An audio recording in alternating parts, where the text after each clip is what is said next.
তারা আজকে থেকে 20 বছর আগে পুরনো ধারায় রাজনীতি করে অভ্যস্ত। আবার তাদের মধ্যেই একটা অংশ যারা বিগত 16-17 বছরে দুঃশাসনের মধ্য দিয়ে গিয়েছে, নিপীড়নের মধ্যে গিয়েছে, এবং যারা চায় এই দেশটার পরিবর্তন হোক, তাদের মধ্যে একটি প্রবল মনস্তাত্ত্বিক দ্বন্দ্ব চলছে। যেই দ্বন্দ্বের জের ধরে তাদেরই একটি অংশ এখন আবার বিশ্ববিদ্যালয়গুলোতে গণরুম গেস্ট রুম চালু করতে চায়, শিক্ষার্থীদেরকে জিম্মি করে তাদেরকে তাদের রাজনৈতিক নেতাদের দাস বানাতে চায়। আবার আরেকটি অংশ সংসদে দাঁড়িয়ে অ্যানি ভাইয়ের মতো নেতারা বলে যে বর্তমানে ক্যাম্পাসে যে অস্ত্রের ঝনঝনানি দেখা যাচ্ছে, এই রাজনীতি এই তরুণ প্রজন্ম আর গ্রহণ করবে না।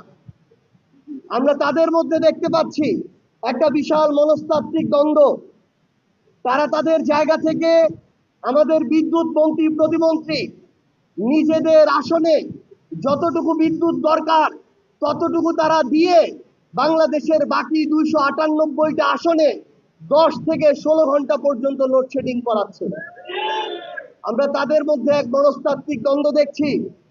তারা শহরগুলোতে যেখানে মানুষ অধিক অধিকার সচেতন, অধিক কথা বলবে, সোশ্যাল মিডিয়ায় লেখালেখি করবে, গণমাধ্যমে তাদের বার্তাগুলো পৌঁছে দিবে, সেই জায়গায় তারা বিদ্যুৎ দেওয়ার চেষ্টা করলো। গ্রামাঞ্চলে লক্ষ লক্ষ কোটি কোটি মানুষকে তারা বিদ্যুতের অনুপস্থিতিতে যে লোডশেডিং এর ভোগান্তি, সেই পরিস্থিতির মধ্য দিয়ে নিয়ে যাচ্ছে। গতকালকে সংসদে দাঁড়িয়ে আমরা দেখি বিএনপির এমপিরা দুর্ভাগ্যজনকভাবে এমন কথা বলে যে এতদিন শুধু গ্রামে লোডশেডিং হয়েছে, শহরে হয় নাই, এবার শহরেও লোডশেডিং হইতে হবে। এর মধ্য দিয়ে তারা বৈষম্য দূর করতে চায়। কিন্তু আমাদের দুঃখ হয়, আমাদের লজ্জা হয়, বিএনপি কেন শুধু লোডশেডিং এর কথা বলে, কেন লোডশেডিং বন্ধ করে বিদ্যুৎ নিশ্চিতের কথা তারা বলতে পারে না। আমরা আমাদের জায়গা দেখি, তারা বাংলাদেশের যারা ব্যবসায়ী রয়েছে তাদেরকে বলে সন্ধ্যা 6টা 7টার মধ্যে দোকান বন্ধ করতে হবে। আরে ভাই, আপনারা কিংবা আপনাদের পরিবারের মানুষেরা, আপনার সংশ্লিষ্ট অনেক মানুষ তো ব্যবসা করে, আপনি জিজ্ঞাসা করেন তাদের ব্যবসাটা তো শুরুই হয় বিকাল 5টার পর থেকে। তাহলে আপনি কোথায় মনোযোগ দিবেন যে কিভাবে বিদ্যুৎ উৎপাদন হবে, কিভাবে বাংলাদেশে বিভিন্ন ধরনের জ্বালানি থেকে শুরু করে কয়লা এগুলোর মজুদ বাড়বে, আপনার পররাষ্ট্রনীতি সফল হবে, সেটা না করে আপনি দোকান বন্ধের ব্যবস্থা করছেন। এই রাজনীতি বাংলাদেশে বেশি দিন টিকসই হবে না। তারা তাদের জায়গা থেকে নতজানু পররাষ্ট্রনীতি ধারণ করেছে। আমরা দেখলাম ইরানের মতো বন্ধু প্রতিম একটা দেশ হরমুজ প্রণালীতে বাংলাদেশের জাহাজ আটকে দিচ্ছে। এর চেয়ে লজ্জার আর কিছু হতে পারে না। সেই দেশের সর্বোচ্চ নেতাকে যারা খুন করলো, সেই দেশের সর্বোচ্চ নেতার পাশাপাশি আরো গুরুত্বপূর্ণ নেতৃবৃন্দকে যারা খুন করলো, যারা দিনে দুপুরে একটা সভ্যতাকে মিশিয়ে দিতে চাইলো, তাদের পক্ষে স্টেটমেন্ট দেওয়ার মতো নতজানু পররাষ্ট্রনীতি বাংলাদেশের জনগণ কোনোদিন প্রত্যাশা করে না।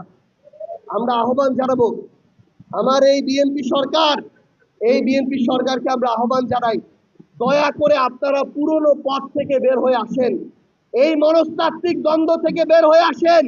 মনে রাখবেন, মাঠ পর্যায়ে আপনাদের যে অবস্থা আমরা এটা দেখতে পাচ্ছি যে চাঁদাবাজিকে কন্টিনিউ না করে মাঠ পর্যায়ে আপনারা আপনাদের রাজনীতিকে ধরে রাখতে পারবেন না। কিন্তু এটাও মনে রাখবেন, চাঁদাবাজিকে ধারণ করে আগামীর বাংলাদেশে আপনাদের রাজনীতির কোনো অস্তিত্বই থাকবে না। এই জন্য আপনাদেরকে এমন একটা পথ বেছে নিতে হবে যেই পথ জনগণের আকাঙ্ক্ষার পথ। আমরা আপনাদেরকে আহ্বান জানাই, আমরা পুরো বাংলাদেশে আমাদের এনসিপিকে সংগঠিত করছি। আমরা আগামী 30 তারিখে বাংলাদেশের 100টি উপজেলা এবং পৌরসভার উপজেলা চেয়ারম্যান এবং পৌরসভা মেয়রের প্রাথমিক তালিকা ঘোষণা করছি। পর্যায়ক্রমে বাংলাদেশের প্রত্যেকটি উপজেলা এবং পৌরসভার প্রাথমিকভাবে সমর্থিত যারা আছেন আমাদের প্রার্থী, তাদের তালিকা ঘোষণা করব। আপনারা আগে যেই রাজনৈতিক দলই করুন না কেন, আপনাদের যদি ফ্যাসিবাদের সাথে, তাদের ওই ফৌজদারি অপরাধগুলোর সাথে সংশ্লিষ্টতা না থাকে, আপনারা যদি জুলাই গণ অভ্যুত্থান বিরোধী না হন, আপনাদেরকে আমরা আহ্বান জানাই, আপনারা আমাদের সাথে আগামীর বাংলাদেশ গড়ার লড়াইয়ে যুক্ত হন। আমরা আহ্বান জানাই, আপনি বিএনপি করেন, অন্য কোনো রাজনৈতিক দল করেন, আমাদের সমস্যা নাই। আপনারা যদি পরিবর্তনের আকাঙ্ক্ষা নিয়ে আগামীর বাংলাদেশের রাজনীতি করতে চান, তাহলে আহ্বান করব, আপনারা এনসিপিতে আসুন। আপনারা নতুন করে নিজের শীট দ্বারাটা শক্ত রেখে পুরনো সিন্ডিকেটকে ভেঙে ওই পুরনো বন্দোবস্ত থেকে বের হয়ে এসে আপনারা চেয়ারম্যান, মেয়র, কাউন্সিলর থেকে শুরু করে প্রত্যেকটি জায়গায় নির্বাচন করুন। এনসিপি তাদের সর্বোচ্চটুকু দিয়ে আপনাদেরকে সহযোগিতা করবে ইনশাআল্লাহ। পরিশেষে একটা জিনিস জনাব তারেক রহমানের কাছে জানতে চাই, তিনি বাংলাদেশে আসার আগে বলেছিলেন এই দেশে ফিরে আসা শুধুমাত্র তার ইচ্ছার উপরে নির্ভর করে না। আমরা জানতে চাই আর কার কার কাছে, কোন কোন দেশের কাছে, কোন কোন এজেন্সির কাছে দস্তখত দিয়ে তিনি বাংলাদেশে এসেছেন, যে আসার পরে তিনি এখন গণভোটকে অবৈধ বলার মতো সাহস দেখাচ্ছেন। আমরা তার কাছে জানতে চাই, সরকার গঠনের 2 মাস পার হয়ে গিয়েছে, তার পররাষ্ট্রমন্ত্রী ভারতে গিয়েছে, ভারতে আমার ভাই উসমান হাদির হত্যাকারীদেরকে গ্রেফতার করা হয়েছে, কিন্তু এখন পর্যন্ত কোথায় দস্তখত দেওয়ার জন্য তাদেরকে বাংলাদেশে আনতে পারা যাচ্ছে না, সেটা আমাদের জানার দরকার আছে। পরিশেষে আগামীর লড়াইয়ে আপনাদের সাথে আমাদের দেখা হবে। সবাই একসাথে থাকবেন, ঐক্যবদ্ধ থাকবেন, ইনশাআল্লাহ সংগ্রামের রাজপথ অথবা বিজয়। ইনকিলাব জিন্দাবাদ, জাতীয় নাগরিক পার্টি এনসিপি জিন্দাবাদ।